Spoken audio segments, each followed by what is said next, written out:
Prezidentas Gitanas Nausėda praėjusią savaitę Seimui pateikė į kandidatūrą į ministro pirmininko pareigas Mindaugą Sinkevičių. Ir kaip matėte, aišku, tie visi skeletai pradėjo byrėti, bet matyt, čia apie tai galėsim ir daug kitose temose padiskutuoti. Bet esminis yra dalykas, kad Mindaugas turėjo progą pirmą kartą kaip politikas, ne kaip rajono politikas, bet kaip nacionalinio lygio politikas, stoti į plačią areną, ir pademonstruoti ir pasakyti tai, kai jis sugeba. Ir tada, kai pateikiama kandidatūra į premjerus, kandidatai lankosi frakcijose ir pristato savo vizijas. Tai ko gero, tai buvo vienas blankiausių, vienas liūdniausių ir aš vis dėlto vis tiek Seime esu daugelį metų nuo Artūro Paulausko laikų. Tai jau yra daugiau kaip virš 20 metų Seimo nariu nuo 2009 metų.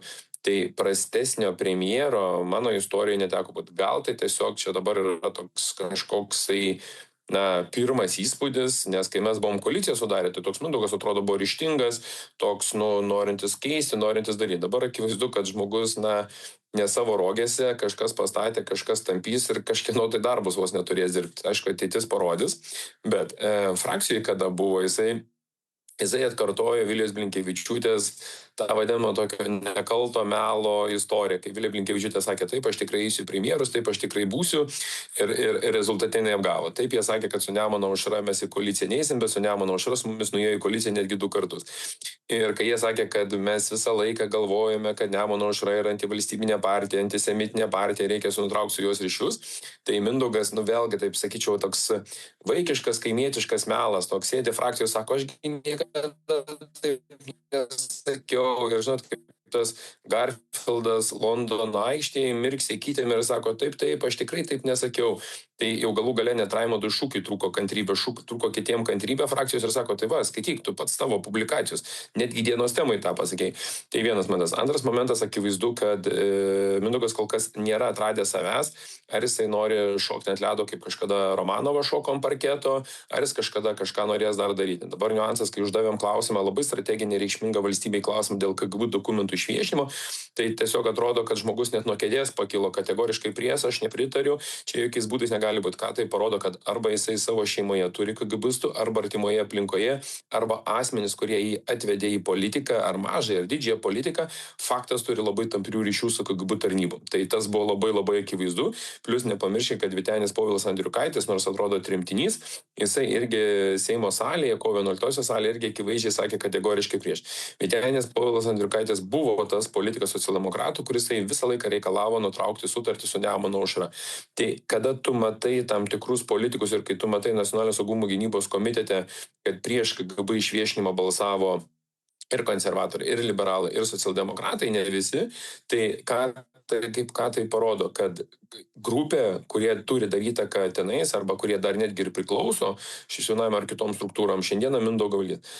Trečias dalykas, kuris buvo užduotas Mindaugui, kaip jisai mato tos paties lyties asmenų santuokos įteisinimą, tai jisai pritarė ir pasakė, kad mes turime gyventi šitą dalyką, kad tie santykiai turi būti spręsti, kad turi būti gyvenęs konstitucinio teismo sprendimas, visiškai nekalbama apie ūkinius santykius, jau dabar kalbama net apie šeimyninius dalykus, akivaizdu, kad premjeras neturės jokios socialinės arba šeimos politikos supratimo, bandė kalbėti apie demografinę situaciją, bet kai pasakai apie šitus dalykus, tai tada pradedama kalbėti apie skatinimą pinigų. Nustebo, aišku, mumis toks, sakyčiau, labai nemaloniai negebėjimas atsakyti, kokie yra pliusai tarp Luko Savicko ir Vaičiūno, kada buvo tvirtinama 25 metais valdančioji koalicija, tai su Vaičiūnu mes turėjome daug susitikimų ir socialdemokratai, ir jie su daug apie jį kalbėjo. Ir akivaizdu, kad Vaičiūno patirtis energetikos sektoriuje yra milžiniška ir didelė. Ir kartu teikiamas Lukas Savickas, kuris kilovato nuo vato, gal ir skiria, bet megavatą, aš dar labai abejočiau, kuris matyti nelabai žino, bent jau aš per Seimą, kiek aš žiūriu, 2 kadenciją, jis niekada nėra pasisakęs energetinis temomis, jis niekada nėra išvadų rengėjas buvęs, kad, sakyčiau, tas. Ir kitas yra dalykas, Lukas Savickas ir Rajak buvo tie asmenys, kurie dirbo pas Saulių Skvernelį, kurie būtent 25% akcijų Igničio privatizavo arba prisidėjo prie šito proceso. Tai ką tai akivaizdu parodo, kad Lukas Savickas statomas tam, kad matyt toliau vyktų privatizavimo procesas Igničio akcijoje, nes čia yra socialdemokratų matyt prioritetinis darbas ir socialdemokratai matyt eina į tai, kad valstybinės įmonės, kurios neša auksinius kiaušinius, jos tiesiog išgriaus, sudaužyti ir privatizuoti. Antras yra dalykas, statomas Lukas Savickas matyti dėl antro vėjo jėgainių parko, nes dabartinis ministras Vaičiūnas stojo mūsų Žygimantos pusėje, kuris aiškiai pasakė, jėgainių parkas jūroje negali būti vystomas be valstybės paramos, nuo mes valstybės paramos negalime. Matomai, kad Lukas Savickas bus tas, kuris pritar šitiems dalykams. Tai tie tokie dalykai ir kitų tokių matos, kad, sakau, žmogus sunkiai gaudosi, kaip klausimas. Aš atliksiu ministerijų auditus, tai tik kuo greičiau ir kuo efektyviau reikia tos auditus atlikti, nes mes juos pastoviai atlikinėjame.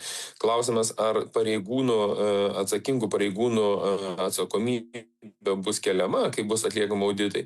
Mes socialdemokratam buvo pateikę trijų tiksliau įstaigų vadovų atliktus auditus, kurie buvo visi neįgiamai, bet kažkodėl tai socialdemokratai neišdrįso ir neturėjo politinės valios imtis ryžtingų sprendimų. Netgi tie patys socialdemokratai, kur valstybės kontrolė atliko išvados tiek dėl LRT, tiek dėl krašto apsaugos ministerijos, tiek dėl sveikatos draudimo, nepareikalavo jokios atsakomybės. Tai man tik klausimas yra, kam jie nori daryti auditus, jeigu jie nieko nevykdo. Ir kas linksmiausia dalis, kad vyriausybės programoje beveik 70% lieka nuostatų, kurios pasiūlė Nemuno aušra. Tai toks buvo, sakyčiau, net savotiškai keistas dalykas.